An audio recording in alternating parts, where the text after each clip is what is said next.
Hello hi नमस्कार मु आपण मन स्वागत करुच्ची मोर छोटिया मिनी ब्लॉग को मु भलरे अच्छी आशा करुच्ची आपण माने बहुत भलरे थिबे। चलंतु देखिबा आबे साग करेई साग को करेई को पकई दबा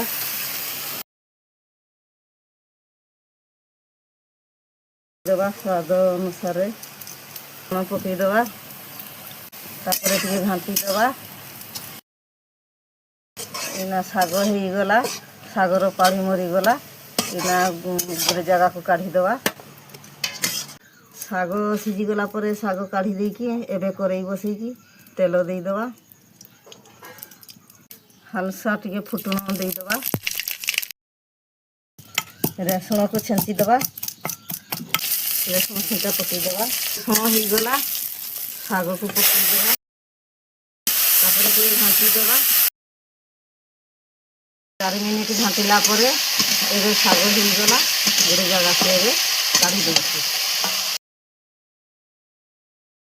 आपण माने भी घरे बनेकी करके खाई पारिबे। आपण मानको वीडियोटा भल लागिथिले छोटिया कमेंट करिवे। रहुची राधे राधे।